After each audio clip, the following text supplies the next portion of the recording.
I'm on a mission to help the world to see success differently. Through sharing the stories of our guests, I hope to inspire those that listen.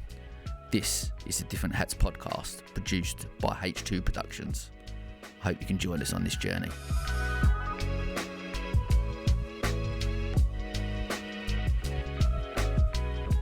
The emotions are very, very painful, and anger, frustration, and blame. You know, we all experience these things. Did you go into that? Obviously, I guess you go into any event with the belief that you could win.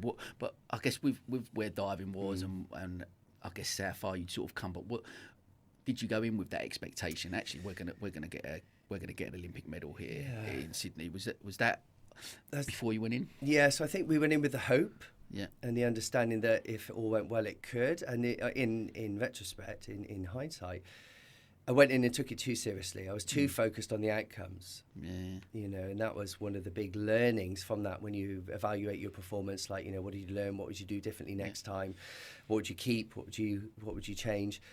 You know, one of the things, you know, some things are too important to take too seriously. And because it was my second Olympic Games and because there was a chance we could win a medal, that's all it became about. And if you hold on to something too tight, you squeeze the life out of it. Yeah.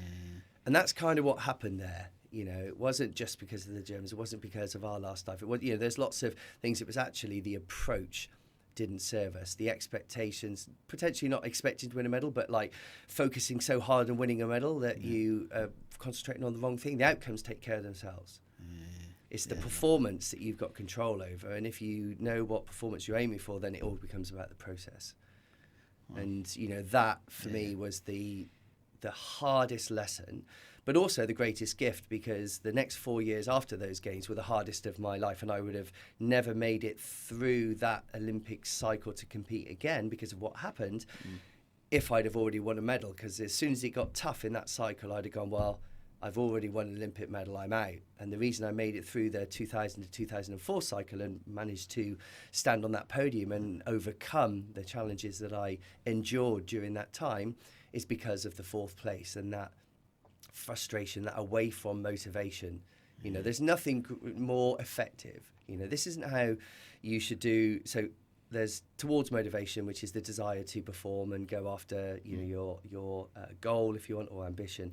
But there's also, towards motivation, there's also away from motivation, which is the pain or the frustration. And so, for example, you know, if I was lying in bed feeling tired and fatigued and not really wanting to go to training, feeling a little bit like, oh, maybe I'll just, you know, take the morning off and rest, I would just go fourth.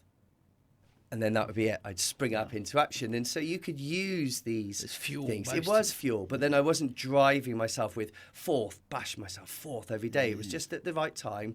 I'd remind myself of that discomfort and then bring myself back up to motion and then refocus on the process. And the process is what gets you to the performance, and the outcomes take care of themselves. So the approach to the next Olympic Games was fundamentally different from a psychological point of view. And it works, and that's the way that I am so passionate about sharing now. Whether it's with my executive coaching business that's providing me with a huge amount of intrinsic reward, or whether it's the mentoring I do of, you know, the young athletes in all different sports. You know, sharing that discovery and insight is very, very important, because we're judged by outcomes, so they're important to acknowledge. But the more we focus on them, the more they trip us up. Love that, and I guess. I want to come on to this a little bit later, but and we will talk about that. I guess the process, journey, all those. I mean, the cliche we always say, life's a journey, etc., etc. But I do fundamentally believe in that, and I talk about it on here a fair bit. That, you know, I went through a period in my life where driven by, I'll be honest, probably by money. I wanted to create a business where I'm going to generate lots of money. I'm going to be this millionaire this time next year, blah, blah, blah. All those type of things. People would say, how are you getting on, Sam? And I'd say, I'm getting there. And I didn't actually know where I was actually trying to get to. And you take your eye off what the process and the journey is, and trying to, I guess, enjoy that process and be part of it, as opposed to having this end thing that we're trying to focus on. But I will touch on that in a little while, because I do want to talk me through that 4 years of, obviously, because I've read a little bit about, and I think we spoke previously about obviously going through a bit of depression during that time, and struggling with your sort of mental health. You also had multiple shoulder operations. I mean, talk to me through that period, that 4 years leading up. So obviously coming out fourth in the Olympics and then going through what you did. Going into then 2004. Yeah. Talk me through that period. So when I stood at the beginning of that 4-year cycle, there's an element of okay, what are we going to do? 4-year periodized training plan where it's linear, so you've got major championships, throughout that 4 years. So kind of where you're trying to peak each year. What you're attempting to do from a performance point of view. You've got your strength and conditioning, how what weights you're going to be attempting to push and lift in order to get stronger, fitter, more agile, powerful, and that all plays in all of these different component parts. But of course, you've got a plan like that, but it doesn't always go like that. And often, there's huge setbacks or mini setbacks or things that go awry. And, there's no crystal ball, so you never know what's going to happen. And for me, as soon as I embarked on that journey, things started to go the other way. I'm looking at the plan, I know where I want to get to. And the shoulder injury that I've been ignoring successfully for 2 years, and navigating with painkillers and just willpower, is starting to get to the point now where I can't deal with it anymore. And so I'm having to look at that more seriously. And that resulted in having to step away from the sport and have a reconstruction to the shoulder. If I didn't have reconstructed shoulder surgery, then I wouldn't be able to dive, but I was also given a 30% chance of making it back.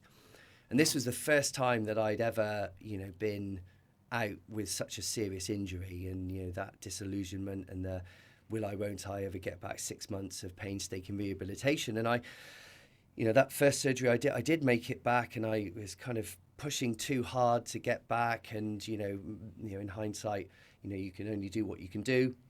And I was always pushing to get back that little bit quicker. And ultimately the surgery was a success to a point, but when I got back into the pool, my shoulder wasn't right.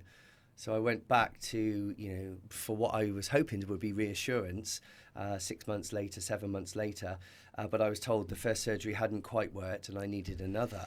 And that's when, Sam, things went into huge decline, because in that era in sport, and this was a huge problem, it's like you were celebrated for being tough, right? You're surrounded by, work hard, bury yourself. There's track and field athletes talking about being sick on the track at the end of training, famous sayings like pain is weakness leaving the body, and you get swept up in that. And that culture at the time, and me being, always driving forwards, it was like, right, I can deal with this.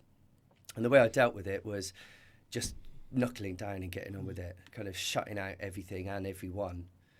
And ultimately that saw me into a negative spiral that I carried on with, because I was thinking, well, as long as I'm keeping my body fat percentage below 7%, it's going to be fine. As long as I'm doing this, it's going to be fine. I was recovering from this second surgery, focusing, because the time pressure was on me to get back onto the team. And that negative spiral just carried on, and to the point where I'd somehow managed to recover from it, somehow managed to get back on the team.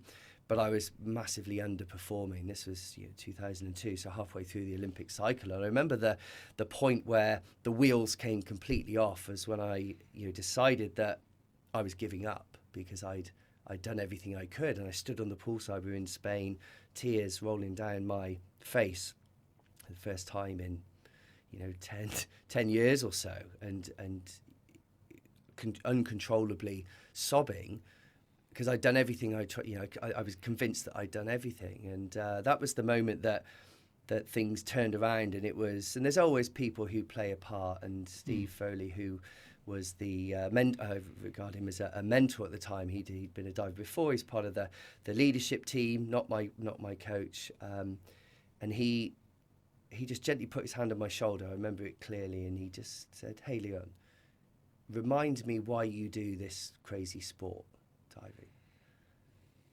And through the tears, I went, "Because I enjoy it." And then really gently he just said, "So why haven't I seen a smile on your face then for the past 6 months?" And I didn't realise that I'd been obsessing over the detail, and my physiology had been physiology of sadness, of tension and of depression. I'd been hunched shoulders, I'd been furrowed brow, I'd been grinding my teeth, really trying hard, because that's what I thought I needed to do, be tough.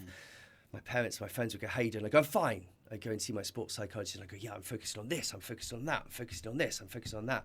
And then I'd be at home like close to tears because I was in so much pain. It was this delusion that I could, get through it, and I was just needed to work even harder to get through.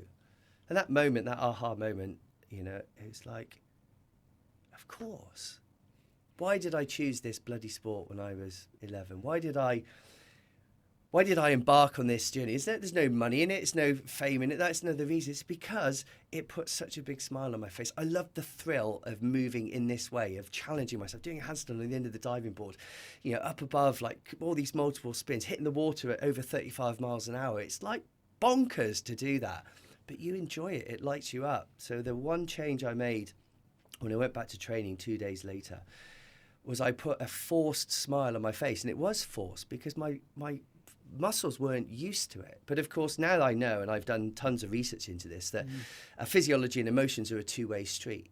Sometimes we smile because we're happy, but sometimes we when we're happy, we begin to smile. And so it's the two-way. So I think I messed up what I'm saying there, but if you smile, you kind of activate the muscles in your cheeks, and the brain starts to detect, like, oh, hang on a second, these are the happiness muscles that are firing. And then it releases that neurochemical emotion, happiness. And that opportunity to change your physiology. And of course, as soon as I started smiling, people were nicer to me because I was more approachable. My teammates, were welcoming and were helping me, but they were just, open arms. Oh, well, look, Leon's back. And I'm like, oh, yeah, wow.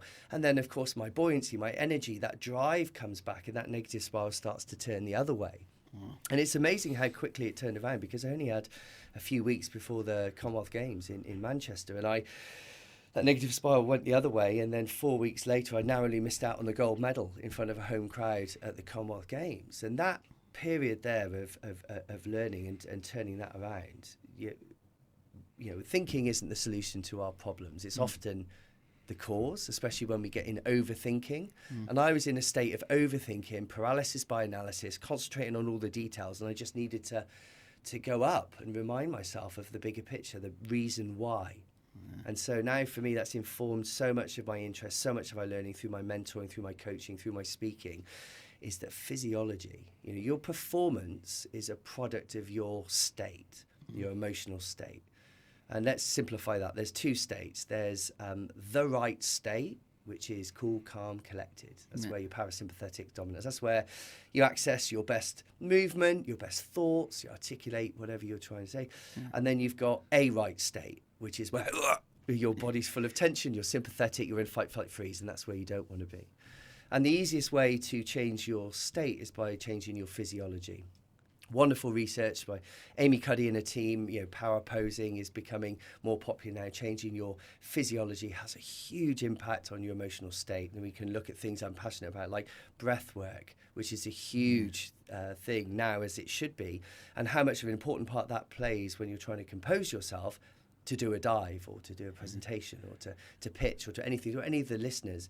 If you're stuck in your head and you're trying to think your way out of something, thinking isn't necessarily the solution. If you get out of your head and into your body, stand up, stretch, power pose, shake, breathe in a specific way, you can really start to change what's happening at a state level. And if you change your state, then your performance takes care of itself.